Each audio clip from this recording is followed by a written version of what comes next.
The funeral director's office smelled like old wood and grief. I sat across from Mr. Henderson, my purse heavy in my lap. My father's wake had ended an hour ago. People had hugged me. They'd said kind things. They'd left. Now it was just business.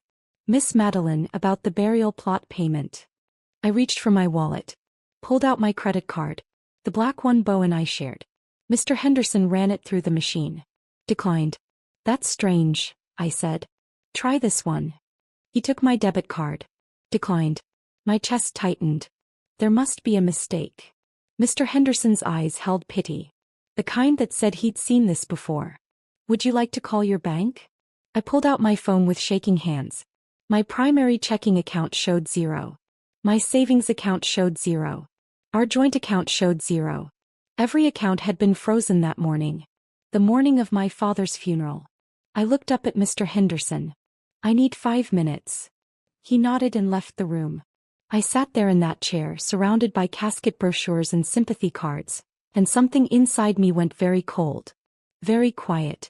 Because I knew exactly who had done this. Before we continue, please write in the comment which country you are watching this video. And if this is your first time on this channel, please subscribe. Your support helps us being even more epic revenge tales of life. And I knew exactly when I'd make him regret it. 6 months earlier.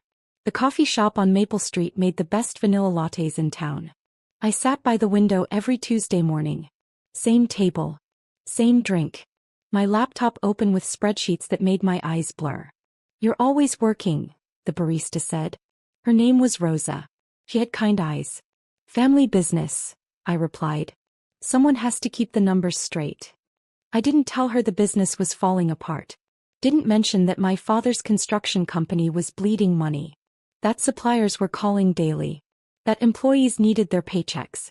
I just smiled and sipped my latte. My phone buzzed. Beau, dinner tonight? That Italian place you love? My husband. Handsome, charming Beau with his perfect smile and his job at Preston Financial. We'd been married 3 years. Together for 5. Me sounds perfect. Love you. Beau, love you more. I stared at those 3 words. Felt warm inside. Grateful. Beau had been my rock when Mom died 2 years ago. He'd held me through the worst nights. Made me laugh when I thought I'd never laugh again. Took care of everything so I could just breathe. He was my safe place. My phone rang. Dad's name flashed on the screen. Hey Daddy. Maddie. His voice sounded tired. Can you come by the office? What's wrong? Just come. Please. Dad's construction office sat in an old brick building downtown. The sign outside read Fletcher & Sons Construction, even though there were no sons. Just me. Just Madeline. I found Dad in his office, staring at papers spread across his desk. He looked older than his 63 years. Grayer. Thinner. We're in trouble, Maddie. I sat down. How bad? Bad. The Jefferson project fell through. They want their deposit back, but we already spent it on materials for the Morrison build. And Morrison is threatening to sue because we're 3 weeks behind. My stomach dropped. How much do we need? 200,000. Minimum. Just to stay afloat through the next quarter. I did the math in my head. Our savings. My inheritance from Mom. The emergency fund. I can help, I said. Dad shook his head. You've helped enough. You and Beau just bought that house. You have your own lives. You're my father. And you're my daughter. I won't let you drown with me. But I was already drowning. We both were. And neither of us knew how to swim anymore. That night at dinner, Beau ordered wine. The expensive kind. Big news, he said, grinning. I'm up for a promotion. Regional director. It's basically guaranteed. That's amazing. I reached across the table and squeezed his hand. And the timing is perfect because... He paused. Looked nervous. Excited. I've been thinking we should start trying. For a baby. My heart did something complicated. Joy and terror mixed together. Really? I want a family with you, Maddie. The whole thing. Kids, dogs, chaos. Everything. I thought about Dad's company falling apart. About the $200,000 we didn't have. About the stress that was giving me headaches and stealing my sleep. But I looked at Beau's hopeful face and smiled. Let's do it. He kissed me across the table. The other diners probably stared. I didn't care. For one moment everything felt possible. 3 months later. Dad collapsed at a job site on a Tuesday morning. The call came while I was in a meeting with the bank, trying to negotiate another loan. Another extension. Another miracle. "Ma'am, your father's been taken to County General. You should come now." I drove 90 miles an hour through red lights.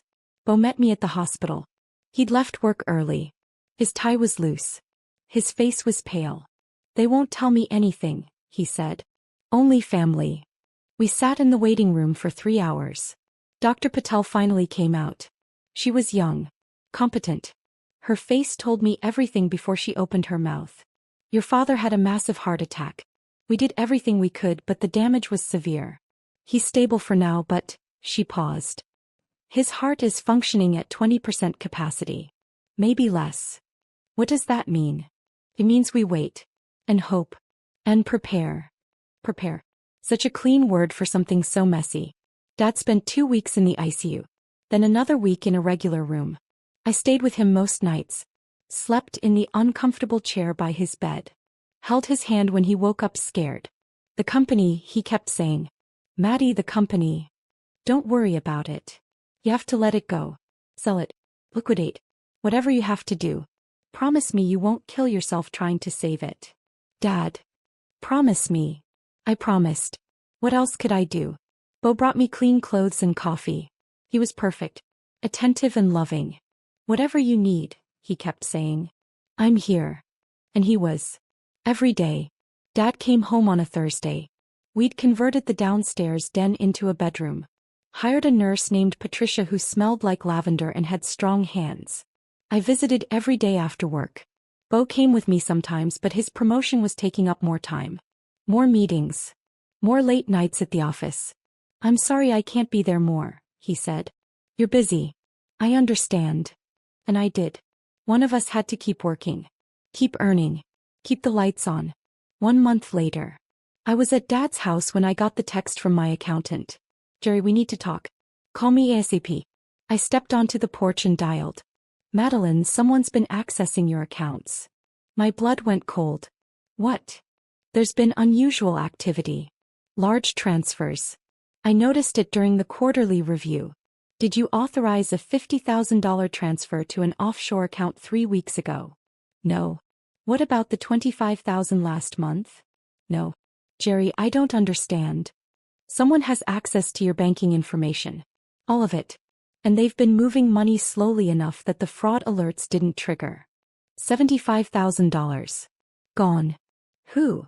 My voice didn't sound like mine. "I don't know yet. But we need to freeze everything and file reports. Today." I sat down on Dad's porch steps. The world tilted. "Madeline, are you there?" "Yeah." "Yes." "Do whatever you need to do. I'll be at your office in an hour."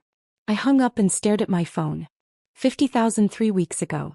25,000 last month. Both times after I'd given Bo my banking passwords. He'd said he needed them to pay bills while I was at the hospital with Dad. I'd been too tired to think about it. Too trusting. My hands started shaking. I didn't go straight to Jerry's office. I went home first. Our house was empty. Bo was at work. I went to his office. The spare bedroom he'd converted into a home workspace. His laptop sat on the desk. I opened it. Tried his password. It didn't work. Tried our anniversary. Our first date. My birthday. Nothing. I stared at that locked screen and felt something ugly growing in my chest. Then I saw the envelope. It was sticking out from under a stack of papers. Manila. Unmarked. I opened it.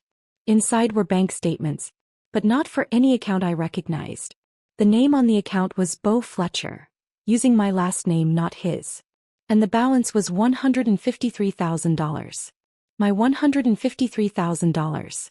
There were other papers too. Emails printed out. Between Bo and someone named Victoria. "Can't wait to see you this weekend. I've missed you. Only a few more months and we're free."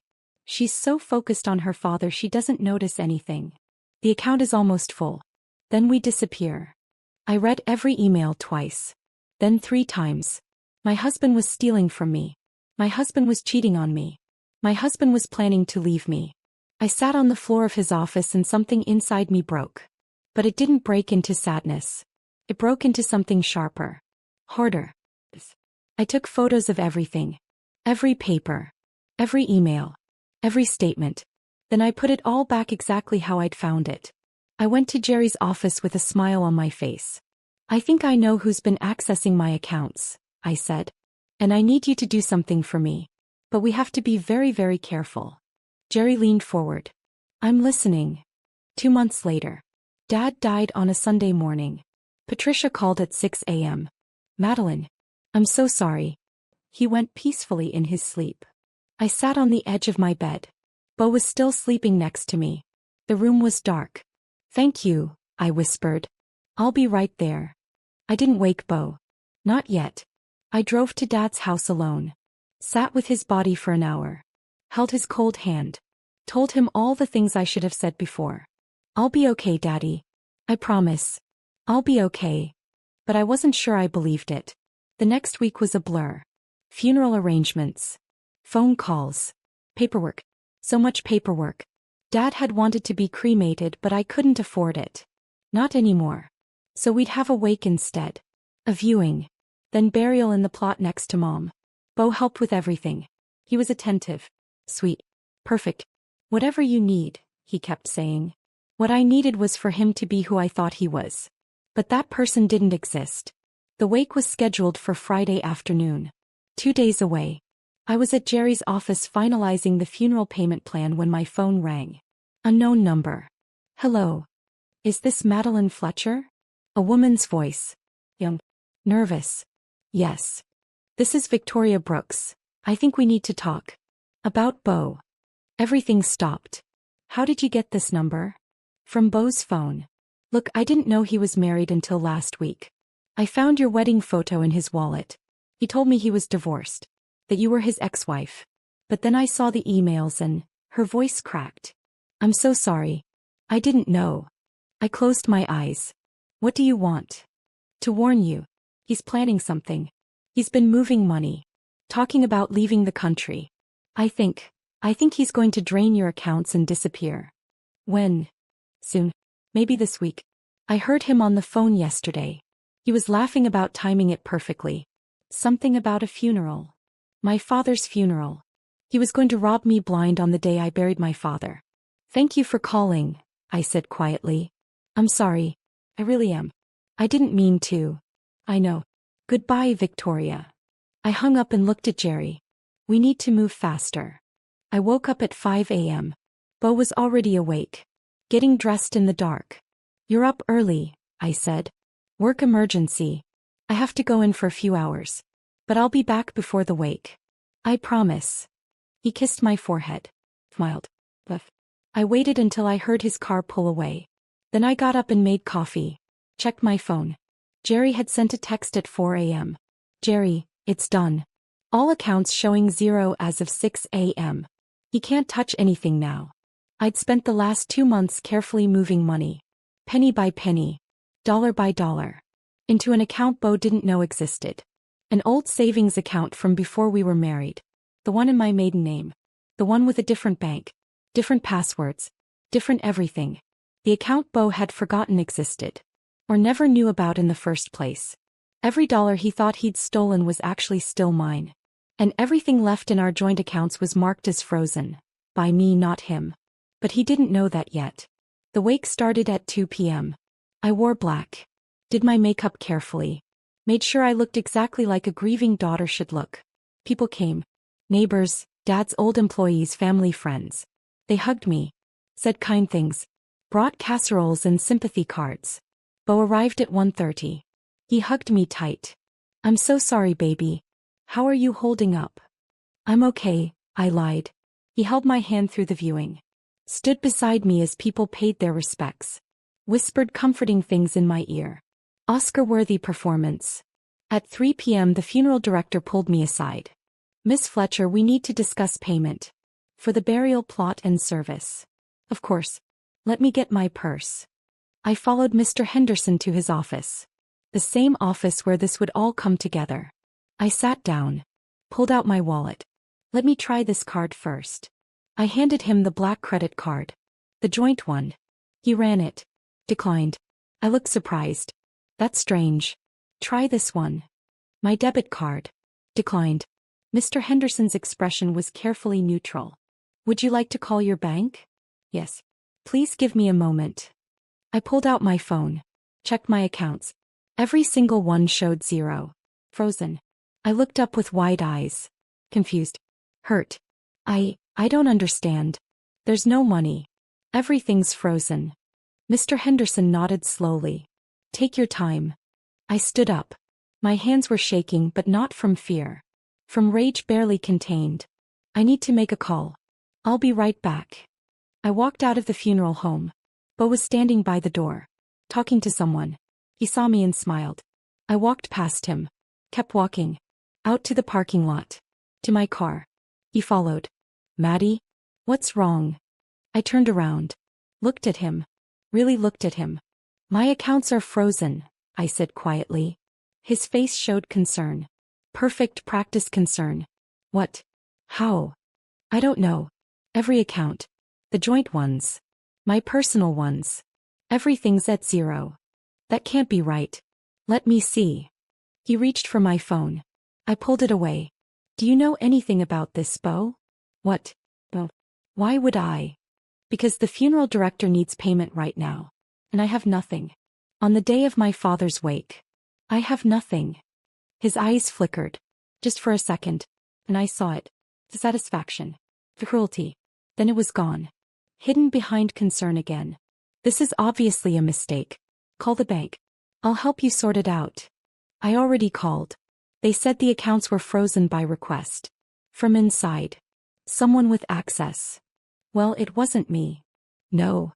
Maddie, you're upset. You're grieving. You're not thinking clearly. I'm thinking very clearly. I stepped closer. Did you steal from me? That's insane. Did you?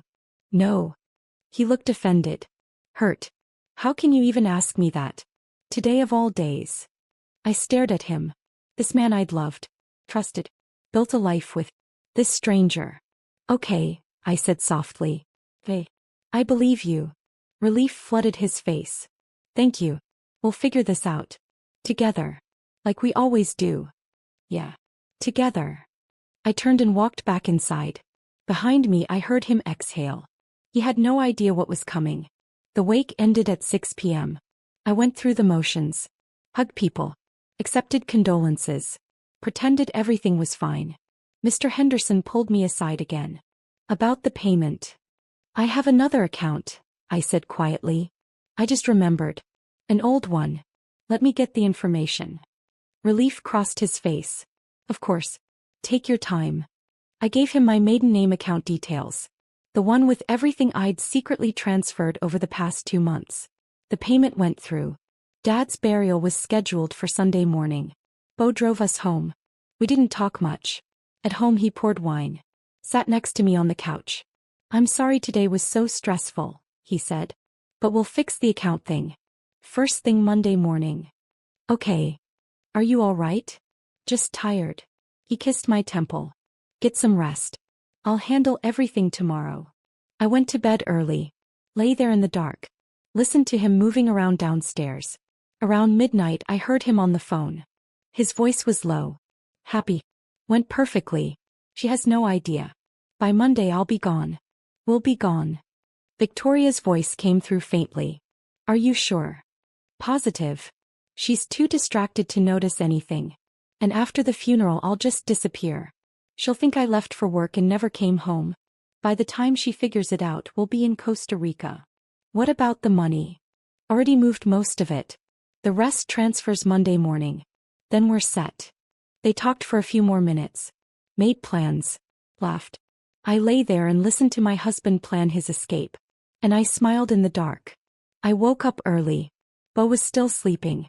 I made coffee. Checked my phone. Jerry had sent detailed instructions. Everything was ready. At 9 a.m. my phone rang. My lawyer Susan Garrett. Madeline, the papers are filed. Divorce, theft charges, fraud. Everything. The police are ready to move whenever you give the word. Not yet, I said. Tomorrow. After the burial. Are you sure? Positive. I hung up and stared at my coffee. One more day. Just one more day of pretending.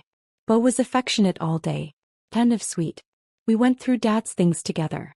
Sorted photos. Packed up clothes. Your dad was a good man, Bo said, holding up an old picture. He was. I wish I'd known him better. Yeah. Me too. That night we had dinner with my Aunt Carol and Uncle Raymond. They'd driven in from Pennsylvania. How are you holding up, sweetie? Aunt Carol asked. I'm okay. Bo's been amazing. I watched Bo smile. Accept praise. Play the role of supportive husband. Uncle Raymond clapped him on the shoulder. You're a good man. Taking care of our girl. She's everything to me, Bo said. I almost believed him. The cemetery was on a hill overlooking the river. Mom's grave was there. Now Dad would be next to her. 30 people came. Extended family. Old friends. Business associates. The priest said beautiful things about Dad. About love and loss and faith. I stood next to Bo and cried real tears. When it was over, people hugged me. Promised to stay in touch. Slowly drifted away. Aunt Carol was the last to leave. We're staying at the Hampton Inn until Tuesday. Call if you need anything. I will. Thank you. She hugged me tight. Whispered in my ear. Your mama would be so proud of you. You're stronger than you know. Thanks, Aunt Carol. Then she was gone too. Just me and Bo and Dad's fresh grave. You okay? Bo asked. Yeah. Can we stay a few more minutes? I want to say goodbye. Properly. Of course. Take your time. I'll wait in the car. He kissed my cheek and walked away. I knelt beside Dad's grave. Touched the earth. Whispered words only he would hear. I kept my promise, Daddy. I let the company go. But I didn't let myself go. I'm going to be okay. Better than okay. You'll see. Behind me I heard footsteps. Not Bo's. Different. I turned. Detective Eloise Santos stood there. She was 40-something. Sharp eyes. Strong jaw. Madeline Fletcher? Yes. I'm sorry to interrupt. But we need to talk. About your husband. Detective Santos and I walked to her unmarked car. What's going on? I asked, playing ignorant. We've been investigating financial fraud cases in the county. Your name came up. Multiple accounts. Large transfers.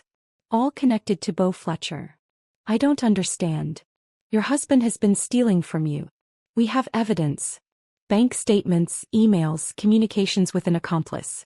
We have enough to arrest him right now. I looked shocked. Arrest him? Are you sure? We've been building this case for 3 weeks. Your accountant flagged the unusual activity. We've been monitoring since then. 3 weeks. That's when Jerry had contacted the police on my behalf. When we'd started documenting everything. I need to sit down, I said. Santos opened her car door. I sat in the passenger seat. Mrs. Fletcher, did you know your husband was planning to leave the country? What? No. He has tickets to Costa Rica. Leaving tomorrow morning. Along with a woman named Victoria Chen. I put my head in my hands. Let the tears come. Real ones this time. I buried my father today, I whispered. And my husband, he's been. I know. I'm sorry. What happens now? We'd like to arrest him. Today. But we need your cooperation. We need you to get him to talk. To admit what he's done. Well, why are you? Record everything. I looked up. Wire me. It's the fastest way to get a confession. Otherwise this goes to trial. Could take years. And he might walk. I nodded slowly. Hey. What do I need to do? 20 minutes later I was wearing a wire. It was small. Discreet. Hidden under my black dress. Just get him talking, Santos said. Ask him about the money. About Victoria. About his plans. Stay calm. Don't get angry. We need a clean recording. I understand. We'll be listening the whole time. If anything goes wrong, say, I need some air, and we'll come in immediately. I nodded. You're very brave, Mrs. Fletcher. I'm very angry. Santos smiled. Even better. I walked back to Bo's car. He was on his phone. Saw me coming and hung up quickly. Ready to go? Actually, can we talk first? Here. He looked confused. Now. Please. It's important. Okay. He got out of the car. We sat on a bench near Dad's grave. The cemetery was empty. Just us and the dead. I need to ask you something, I said quietly. Anything. Are you leaving me? His face went pale. What? Oh. Why would you? Someone called me yesterday. A woman. She said you're planning to leave. That you've been stealing money. That you're going to Costa Rica. Bo stood up. That's insane. Who said that? Victoria Brooks. His entire body went rigid. I don't know who that is. Don't lie to me. My voice was calm. Told. I know everything. The offshore accounts. The transfers. The emails. All of it. He stared at me. His mind working. Calculating. Then he smiled. It was a horrible smile. He said. You got me. Just like that. What's the point of lying now? He shrugged. Yeah. I've been stealing from you. For months. And yeah, I'm leaving. Tomorrow morning. Victoria and I have a nice little place set up in Costa Rica. Beach house. New identities. Everything. My hands clenched. Why? Why not? You were so easy, Maddie. So trusting. So desperate for someone to love you after your mom died. I saw an opportunity. An opportunity? Your mom's inheritance. Your dad's failing business. All that money just sitting there. Waiting. And you were so busy playing loyal daughter, you didn't notice me helping myself. I couldn't breathe. You never loved me. I loved your money. He laughed. God, you made it so easy. Giving me your banking passwords. Your trust. Your everything. You practically handed it to me. And the promotion. The talk about babies. All lies. I've been planning this for over a year. Ever since I realized your dad was dying and you'd inherit everything. I just had to wait. You waited for my father to die. I waited for the right moment. And this was it. You're grieving. Distracted. Vulnerable. Perfect timing. Something in me snapped. You froze my accounts on the day of his wake. Poetic, right? He grinned. I wanted you to feel helpless. To know you had nothing. That you needed me. One last power trip before I disappeared. You're a monster. I'm practical. He stepped closer. And you're weak. Just like your father. He built a whole company and couldn't even keep it running. Pathetic. And you're the same. Pathetic little Maddie, always trying so hard, never quite good enough. I stood up. Looked him in the eye. You're right, I said softly. I was pathetic. I was weak. I trusted you. I loved you. That was my mistake. Glad you finally figured it out. But you made a mistake too. He frowned. What? You forgot about the account. What account? The one in my maiden name. The one I had before we got married. The one you didn't know existed. Understanding dawned on his face. Then fear. I moved everything into it, I continued. Every penny. While you were busy stealing from the joint accounts, I was moving the real money somewhere you couldn't touch. The money you stole? It was already mine. Frozen by me. Transferred by me. You stole nothing. You're blinking. No. I'm not. I smiled. And the police have been listening to this entire conversation. You just confessed to everything. Bo's face went white. What? I'm wearing a wire. Every word you said was recorded. The police are here. Right now. He looked around wildly. Detective Santos stepped out from behind a nearby mausoleum. With her were two uniformed officers. Bo Fletcher, you're under arrest for theft, fraud, and embezzlement. Bo ran. He made it maybe 20 feet before the officers tackled him. I watched them cuff him. Read him his rights. Drag him to the patrol car. He looked at me the whole time. Hatred in his eyes. You bastard, he screamed. You fucking bitch. I'm the bastard you underestimated, I said quietly. 1 week later. Victoria Brooks came to my house. I almost didn't let her in. 5 minutes, I said. That's all you get. She was younger than me. 25, maybe. Pretty. I'm sorry, she said immediately. I know that means nothing, but I'm sorry. Why did you call me? Why warn me? Because I saw his computer. Saw the emails. The bank statements. I realized he was using me too. That I was just another tool. Another mark. He told you he loved you.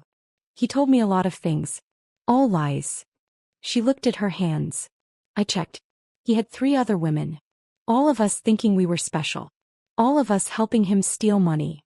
3 other women. What will you do now? I asked. Testify. The police want me to testify against him. I said yes. Good. She stood to leave. Stopped at the door. For what it's worth, I think you're incredibly strong.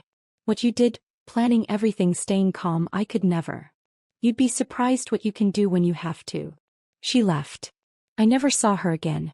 1 month later. The trial was fast. Beau's lawyer tried to fight it. Tried to claim entrapment, coercion, mental distress. But the evidence was overwhelming.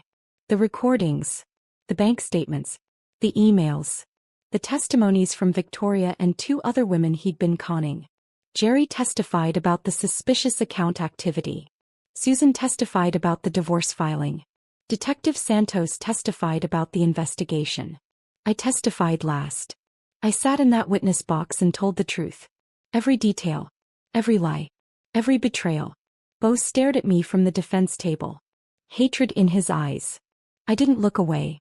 The jury deliberated for 3 hours. Guilty on all counts. The judge sentenced him to 12 years. No parole for at least 7. Mr. Fletcher, the judge said, you preyed on someone during the most vulnerable time of her life. You exploited grief, trust, and love for personal gain. This court has no sympathy for you. Beau was led away in handcuffs. I walked out of that courtroom with my head high. I sold the house. Couldn't stand living there anymore. Too many memories. Too many ghosts. I bought a smaller place across town. Freshly painted. Big windows. Clean slate. Jerry helped me sort through the financial mess. It turned out I was in better shape than I'd thought. The money I'd saved in the maiden name account. The life insurance from Dad. The sale of his company assets. I wasn't rich. But I was stable. Safe and free. I started going back to the coffee shop on Maple Street. Same table. Same vanilla latte. Rosa smiled when she saw me. Haven't seen you in a while. I've been dealing with some things. Everything okay now? Getting there. One Tuesday morning, a man sat at the table next to mine. He had kind eyes. A good smile. He was reading a book. Something about architecture. Good book? I asked. He looked up. It's interesting. I'm an architect. Trying to learn more about sustainable building. My dad was a contractor. He passed away a few months ago. I'm sorry. We talked for an hour. His name was Michael. He was new in town. Recently divorced. Starting over. Like me. Maybe I'll see you here again, he said when he left. Maybe. But I didn't give him my number. Didn't make plans. I wasn't ready yet. Maybe someday. But not yet. I visited Dad's grave on a Sunday morning. The grass had grown over the dirt. Someone had left flowers. Probably Aunt Carol. I sat on the ground next to the headstone. Hey Daddy. I know it's been a while. The wind rustled through the trees. I'm doing okay. Better than okay actually. The house sold. I have a new place. A new job. I'm working for Preston Financial. Ironic, I know. But it turns out I'm really good with numbers. Who you? A bird landed nearby. Watched me. Beau's in prison. He'll be there for a long time. And I'm not angry anymore. Isn't that weird? I was so angry for so long. And then one day I woke up and it was just gone. Like letting go of a weight I didn't know I was carrying. I traced Dad's name on the headstone. Robert James Fletcher. Beloved father and husband.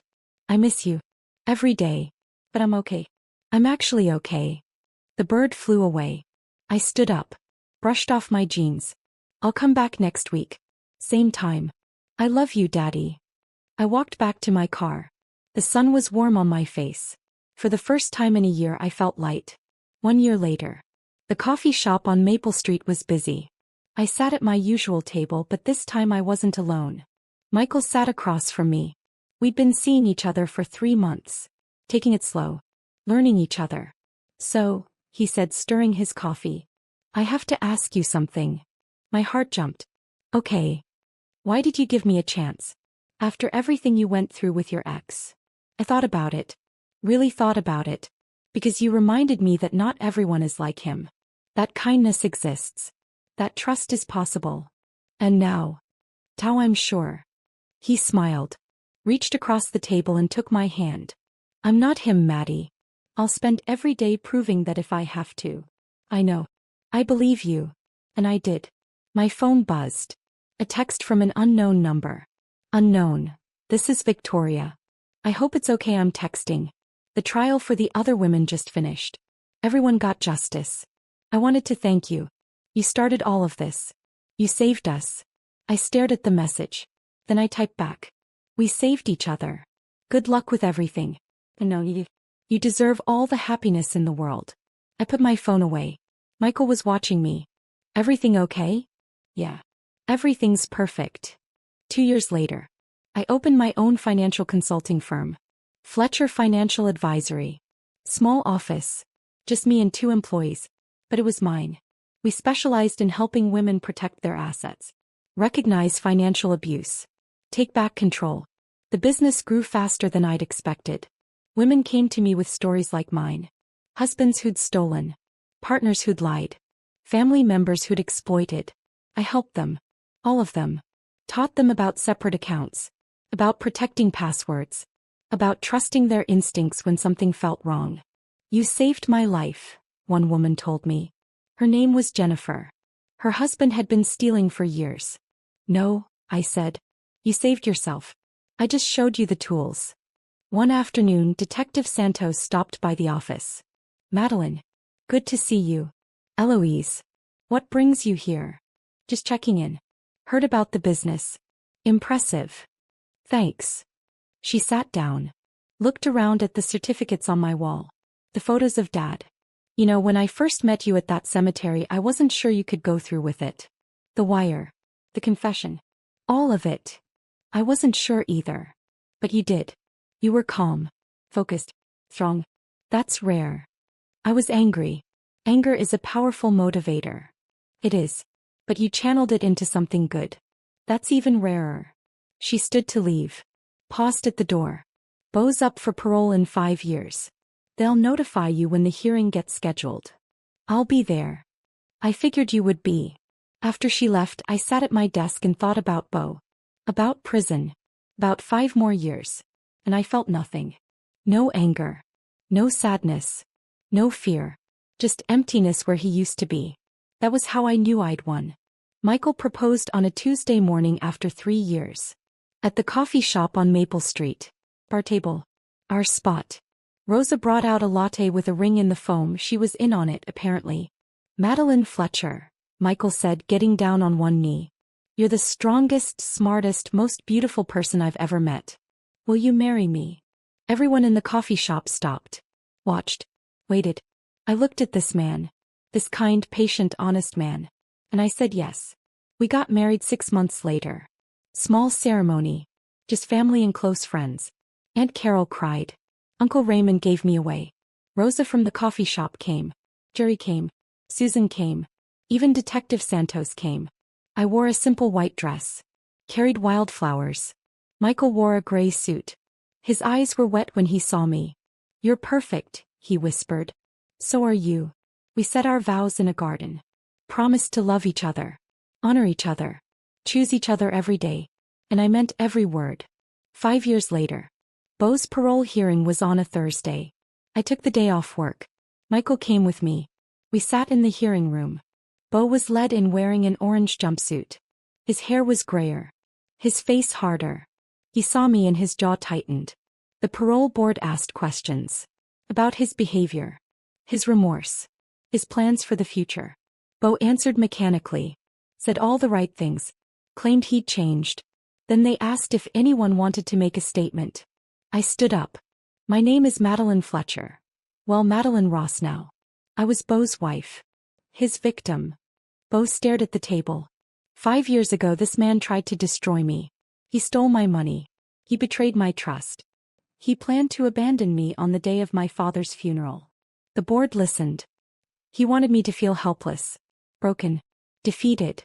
And for a while I was. I paused. Took a breath. But then I realized something. He didn't break me. He revealed me. He showed me I was stronger than I'd ever known. Smart enough to outsmart him. Brave enough to fight back. Bo's hands clenched. Because of him, I started a business helping women protect themselves from financial abuse. I've helped over 200 women in 5 years. I've saved marriages. Prevented theft. Stopped abusers. I looked directly at Bo. So in a twisted way I should thank you. You made me who I am today. Strong. Independent. Unbreakable. His eyes met mine. Full of rage. But I won't thank you. Because you don't deserve my gratitude.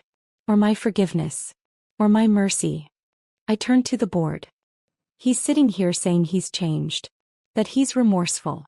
But I know him. The real him. And that person doesn't change. That person is a predator. And predators don't stop hunting just because they're locked in a cage for a while. I sat down. The board deliberated for 30 minutes.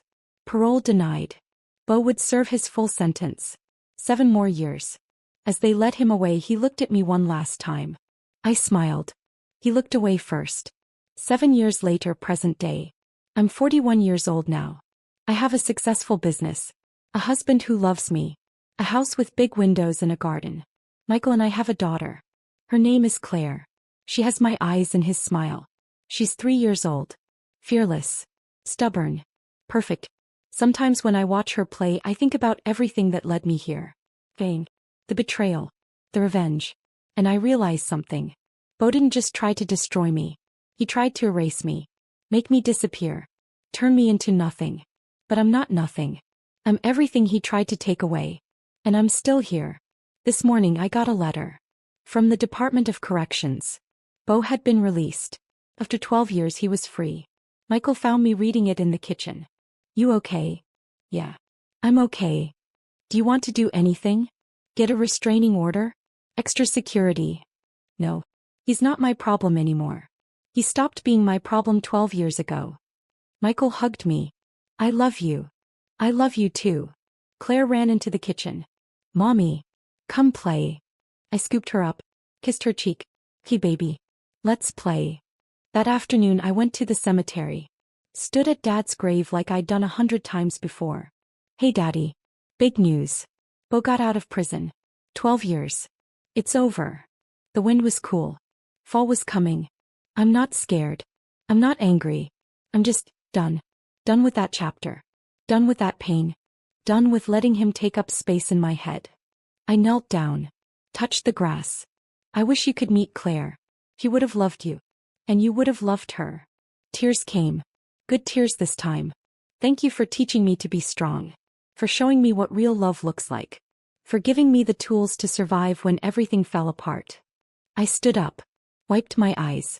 I'm okay, Daddy. Better than okay. I'm happy. I walked back to my car. My phone rang. Unknown number. For a second I thought it might be Bo. But I answered anyway. Hello. Is this Madeline Ross? A woman's voice. Young. Feared. Yes. My name is Amy. I think I need help. My husband has been acting strange. Money is missing from my account. And I don't know what to do. I took a breath. Amy, where are you right now? At home. He's at work. Good. Stay there. I'm going to email you some information. Steps to take. Ways to protect yourself. Can you do that? Yes. Thank you. Someone told me you help women like me. I do. And we're going to get through this. Together. I hung up and sent Amy the information packet. The same one I'd sent to 200 other women. The same information I wished someone had given me 12 years ago. When I got home, Michael was cooking dinner. Claire was drawing at the kitchen table. Mommy. Look. She held up a picture. 2 stick figures. One big, one small. That's you and me, she said proudly. It's beautiful, baby. I hung it on the refrigerator next to a dozen others. Michael kissed me. Good day. Yeah. Really good day. We ate dinner together. The 3 of us.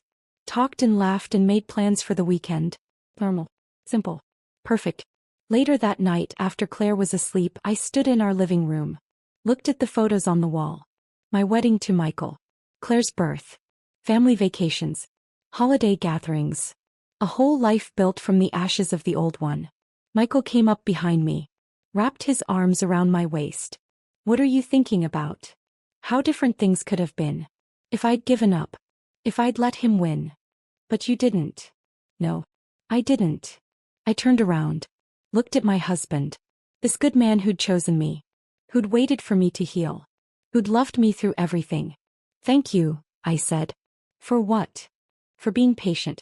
For being kind. For being you. He kissed my forehead. Always. That night I had a dream. I was back at the cemetery. Standing at Dad's grave. But this time he was there too. Alive. Smiling. You did good, Maddie, he said. I tried. You did more than try. You survived. You fought back. You won. It doesn't feel like winning. That's because winning isn't about revenge. It's about healing. Moving forward. Building something better. I miss you, Daddy. I know.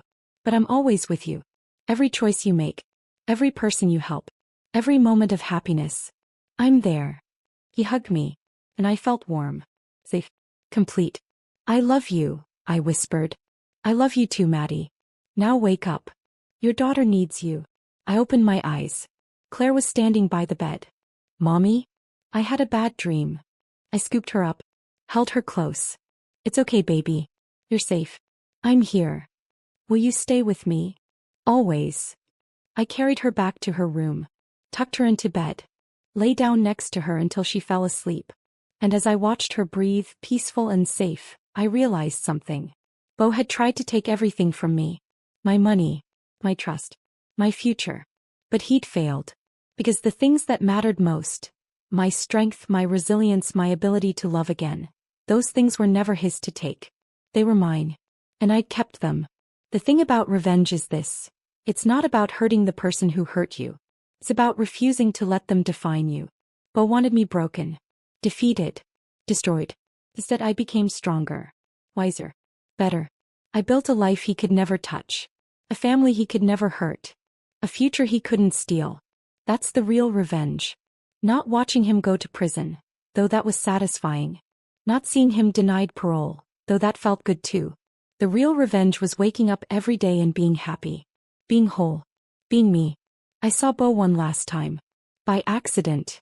In the grocery store. He was in the produce section. Looking at apples. He'd aged. Lost weight. His hair was almost completely gray. He saw me at the same moment I saw him. We stood there. 10 feet apart. Claire was sitting in the shopping cart playing with a toy. Michael was beside me, his hand on my back. Bo's eyes went to Claire. Then to Michael. Then to the wedding ring on my finger. Understanding crossed his face. I'd moved on. Built a life. Found happiness. Without him. In spite of him. And he had nothing. No wife. No money. No future. Just 12 years of regret and a lifetime of consequences. He opened his mouth. Like he wanted to say something. I turned away. Pushed the cart toward the checkout. Didn't look back. Michael leaned close. You okay? Perfect. And I was. Because the greatest revenge isn't hurting someone. It's no longer caring if they're hurt. It's being so completely, utterly happy that they become irrelevant. A footnote in your story instead of the main character. That night I wrote in my journal. Something I'd started doing after the trial. A way to process. To remember. To heal. Today I saw Bo for the last time. And I felt nothing. Not anger. Not fear. Not even satisfaction. Just nothing. He's a stranger now. Someone I used to know in another life. I think that's what closure really is. Not confrontation. Not revenge. Just indifference. He wanted to destroy me. Instead he freed me. He thought freezing my accounts would leave me helpless. Instead it taught me to create my own security. He thought stealing my money would break me. Instead it showed me money isn't what makes you rich. Love makes you rich. Family makes you rich. Purpose makes you rich. And I have all three. So thank you, Bo. For being exactly who you were. For showing me exactly what I didn't want. For teaching me exactly how strong I could be. This is the last time I'll write about you. Goodbye. I closed the journal. Put it on the shelf with the others. A chronicle of pain transformed into strength. Of betrayal transformed into wisdom. Of loss transformed into gain. Then I went to bed. Curled up next to Michael. Listened to Claire breathing through the baby monitor. And fell asleep smiling.